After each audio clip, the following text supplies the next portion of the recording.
Assalamualaikum warahmatullahi wabarakatuh. Salam sejahtera buat kita semua. Bagaimana kabarnya Bapak dan Ibu? Baik, saya akan melanjutkan tentang cara penulisan pilihan ganda dan kaidah-kaidah penulisannya yang sebelumnya pada video pertama, yaitu kaidah ke-1 sampai dengan kaidah ke-7. Nah, saya sekarang akan melanjutkan kaidah yang ke-8 sampai dengan kaidah yang ke-16. Yuk simak videonya. Kaidah ke-8. Panjang rumusan pilihan jawaban harus relatif sama. Contoh indikatornya, peserta didik mampu menjelaskan definisi kode dan kodar.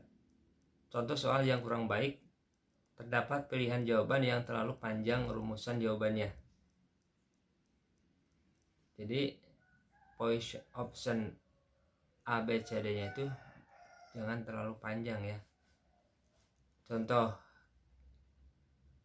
soal yang kurang baik. A. Ketentuan yang telah ditetapkan oleh Allah sebagai subhanahu wa ta'ala bagi makhluknya. B. Perwujudan ketetapan kodok terhadap segala sesuatu yang berkenaan dengan makhluknya yang telah ada sejak zaman azali sesuai dengan ridhonya.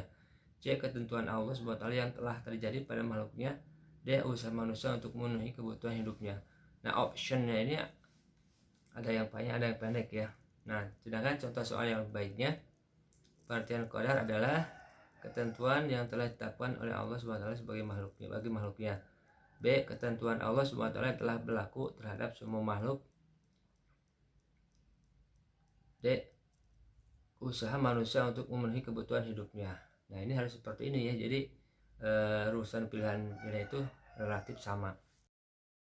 Kemudian kaidah yang ke-9, pilihan jawaban tidak mengandung pernyataan semua pilihan jawaban di atas salah atau semua pilihan jawaban di atas benar. Contoh indikatornya, disajikan pernyataan hikmah beribadah, peserta didik mampu menentukan hikmah puasa. Contoh soal yang kurang baik, terdapat pilihan jawaban yang semua pilihan jawabannya di atas salah. Menumbuhkan sikap empati terhadap fakir miskin, melatih kesabaran dalam menahan nafsu, menyehatkan jasmani dan rohani, dan melatih kejujuran merupakan hikmah. A. Salat, B. Haji, C. Zakat, D. Semua jawaban di atas salah. Nah, ini point option seperti ini ya, kurang baik. Contoh soal yang lebih baiknya, menumbuhkan sikap empati terhadap fakir miskin, melatih kesabaran dan menahan nafsu, menyehatkan jasmani dan rohani, dalam melatih kejujuran merupakan hikmah puasa ya, D jawabannya. Kemudian selanjutnya adalah kaidah yang ke-10. Pilihan jawaban yang berbentuk angka harus disusun berdasarkan urutan besar kecilnya angka dari nilai angka paling kecil ke nilai angka paling besar atau sebaliknya. Contoh indikatornya, disajikan deskripsi tentang jumlah anggota keluarga. Peserta didik dapat menentukan jumlah zakat fitrah yang harus dikeluarkan. Contoh soal yang kurang baik, ini terdapat pilihan yang berbentuk angka tidak berurut. Pak Amin memiliki keluarga yang terdiri dari seorang istri, 2 orang anak perempuan, serta seorang anak laki-laki. Jumlah beras zakat fitrah yang harus dikeluarkan oleh Bapak Amin: A. 11,5 kg, B. 13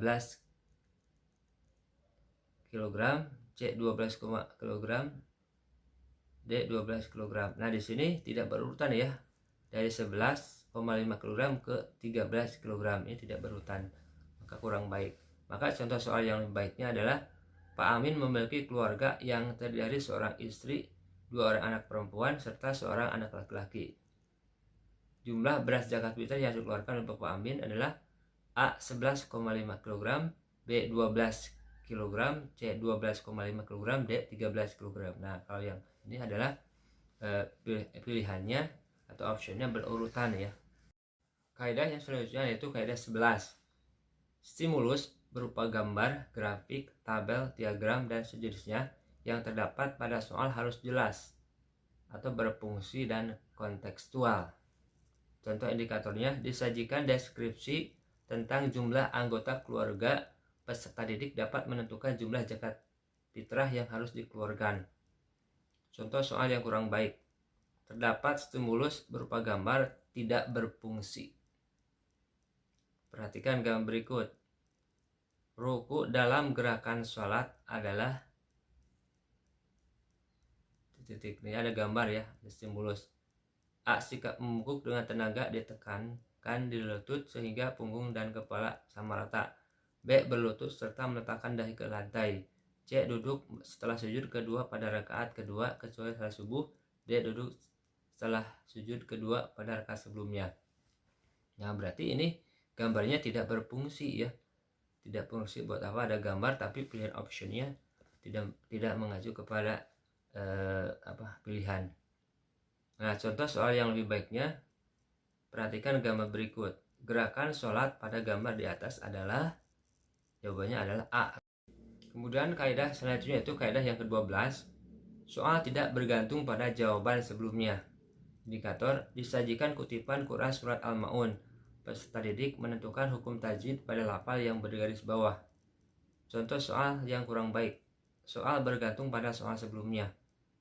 Hukum nun mati dan tanwin terdiri dari izhar, idgham, ikhfa, dan iqlab. Bacaan hukum yang dimaksud pada nomor 1 adalah, nah ini kurang baik ya. Soal seperti ini. A. Jelas, B. Mendengung, C. Samar, D. Tipis. Contoh soal yang lebih baiknya, hukum tajwid pada kutipan ayat yang digarisbawahi adalah A. Jelas, B. Mendengung, C. Samar, D. Tipis ya. Kemudian contoh soal pilihan ganda dilihat dari segi aspek bahasa. Ke-13 ya. Setiap soal itu harus menggunakan bahasa yang sesuai dengan kaidah bahasa Indonesia yang baik. Contoh indikatornya, peserta didik menentukan contoh perilaku terpuji Khalifah Abu Bakar radhiyallahu anhu. Contoh soal yang kurang baik. Kalimat pada pokok soal tidak sesuai dengan kaidah bahasa Indonesia. Apabila mau dilakukan sahabat Abu Bakar radhiyallahu anhu dengan jelas. A. Jujur, B. Tegas, C. Sederhana, D. Adil. Nah, ini pertanyaannya ini kurang sesuai dengan bahasa Indonesia yang baik ya. Maka contoh yang lebih baiknya, perilaku yang dicontohkan sahabat Abu Bakar sesuai dengan gelar as-siddiq adalah A. Jujur, B. Tegas, C. Sederhana, D. Adil. Jawabannya adalah A ya.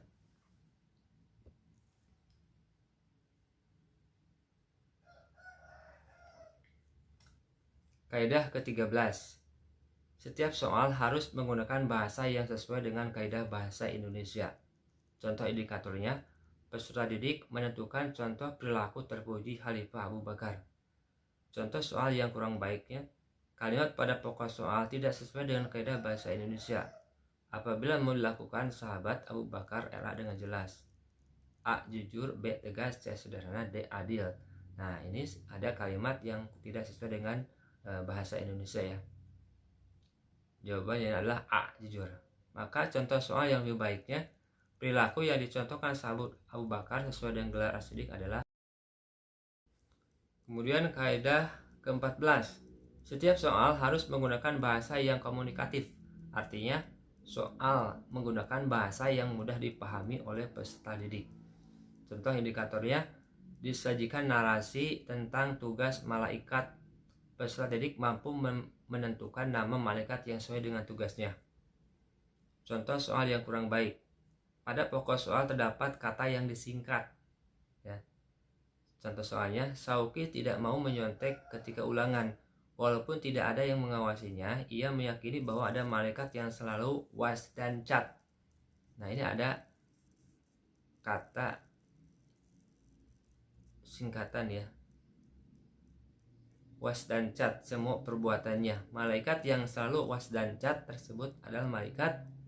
Nah, ini ada kata seperti ini ya, yang kurang komunikatif. Maka contoh soal yang baiknya, Syauqi tidak mau menyontek ketika ulangan. Walaupun tidak ada yang mengawasinya, ia meyakini bahwa ada malaikat yang selalu mengawasi dan mencatat semua perbuatannya. Malaikat yang dimaksud adalah malaikat Raqib dan Atid ya, jawabannya adalah. Kemudian kaidah yang ke-15, tidak menggunakan bahasa yang berlaku setempat, terutama jika soal akan digunakan untuk daerah lain atau nasional. Indikatornya, disajikan kutipan ayat Quran surat Al-Falaq. Peserta didik menerapkan hukum tajwid pada kalimat yang bergaris bawah. Contoh soal yang kurang baik. pada pokok soal terdapat kata bahasa daerah tertentu. Perhatikan ayat dalam Quran surat Al-Falaq berikut. Hukum tajwid yang digarisin adalah, nah ya ada kata garisin ini kan, ini bahasa daerah ya. A ikhfa dan idhar, B idgham bigunah dan idhar, C ikhfa dan iklab, D idhar dan iklab. Contoh soal yang lebih baiknya, perhatikan ayat dalam Quran surat Al-Falaq. Hukum tajwid yang bergaris bawah adalah A ikhfa dan idhar, B idgham bigunah dan idhar, C ikhfa dan iklab, D idhar dan iklab. Nah, kemudian kaidah yang terakhir, kaidah yang keenam, pilihan jawaban tidak mengulang kata atau frase yang bukan merupakan satu kesatuan pengertian. Contoh indikatornya, disajikan pernyataan hikmah beribadah. Peserta didik mampu menentukan hikmah puasa. Contoh soal yang kurang baik, ada kata yang diulang dalam pilihan jawaban. Perhatikan pernyataan berikut. 1. Menemukan sikap empati terhadap fakir miskin. 2. Melatih kesabaran dalam menahan nafsu. 3. Menyehatkan jasmani dan rohani. Pernyataan di atas termasuk A. Hikmah salat, B. Hikmah puasa, C. Hikmah zakat, D. Hikmah haji. Nah, ini ada pengulangan kata ya dalam satu pengertian, dalam satu kesatuan pengertian. Nah, maka contoh soal yang lebih baiknya, perhatikan pernyataan berikut. 1. Menemukan sikap empati terhadap fakir miskin. 2. Melatih kesabaran dalam menahan nafsu. 3. Menyehatkan jasmani dan rohani. Pernyataan di atas termasuk hikmah A. Salat, B. Puasa, C. Zakat, D. Haji. Jawabannya adalah B ya, puasa.